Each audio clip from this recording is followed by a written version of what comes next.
Hi there, welcome to the ukestuff channel and welcome to this tutorial video for the play-along videos of Somewhere in My Memory. This is the shortened version from the film. I may make the longer version in another year, but I just wanted to cover this one this year.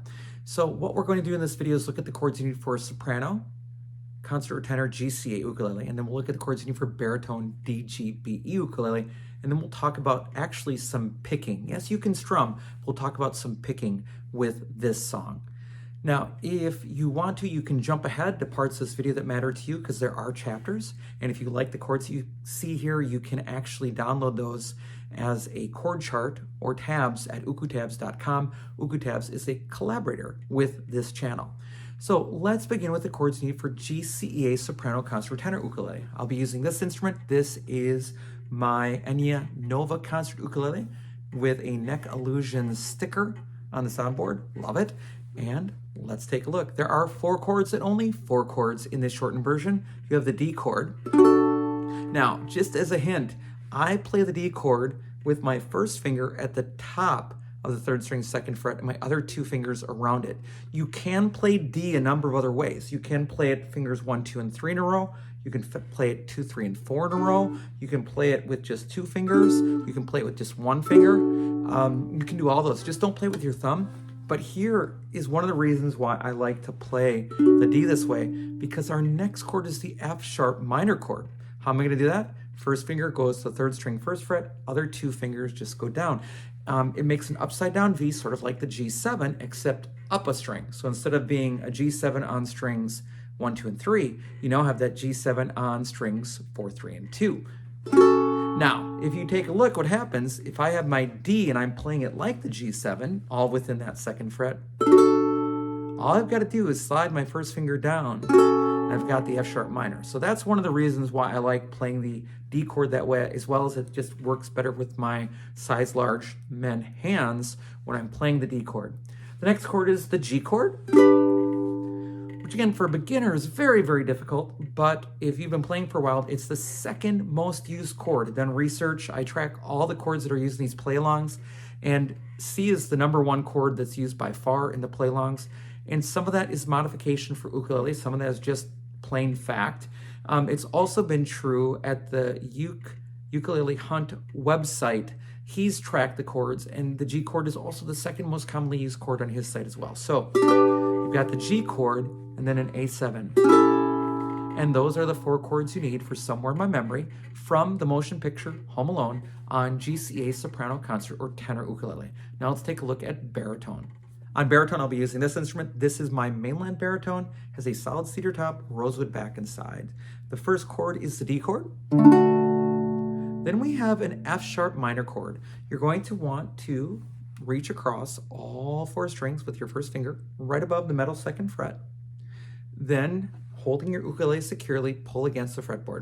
That'll give you most of your sound. Just that sort of tension and resistance that you get naturally from pulling against the fretboard. Then you just add your thumb for a little support. And then you can play the 4th string with the 3rd finger at the 4th fret.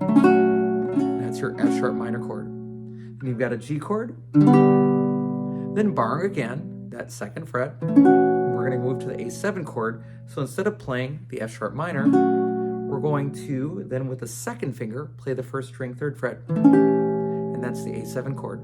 And those are the 4 chords you need to play Somewhere in My Memory on baritone DGBE ukulele.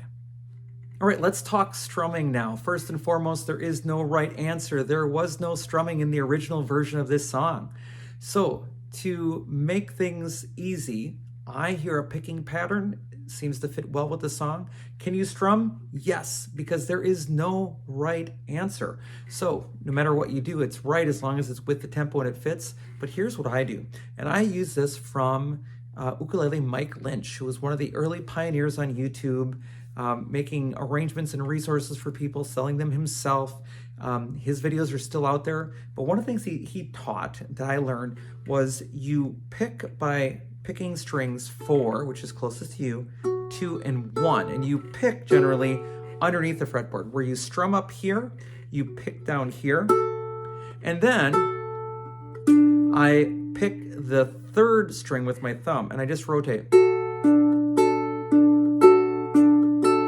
So it's like a claw, thumb, claw, thumb, claw, thumb, claw, thumb. I'm thinking like one of those things that picks up toys in one of the machines, right?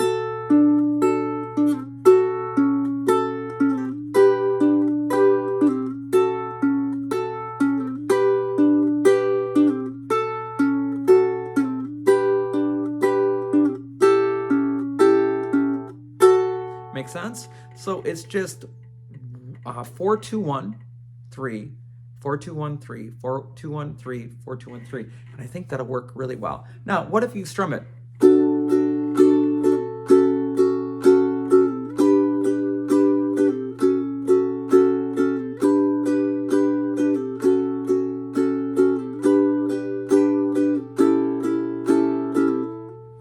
You could. Nothing wrong with that either. But I do like the sound of.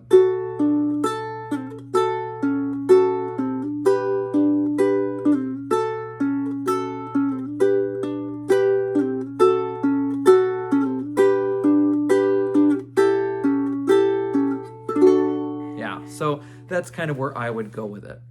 All right, thank you so much for joining me on this tutorial of this very short version of Somewhere in My Memory. Again, some year maybe I'll make the other version of it or another version, maybe even I think Bette Midler has a version of this, and maybe I'll do the full one with the other things. But for now, that's what I wanted to do for 2021 when this video is being made. As a reminder, if you want to support the channel here, there are 3 things you can do. Like the video, subscribe to the channel, and you can always buy me a coffee to say thank you for making these resources at buymeacoffee.com/ukestuff. Again, thanks for watching the video. I hope you're having a great day. I hope you're having a great holiday season. And I will be back soon with some more Uke stuff for you.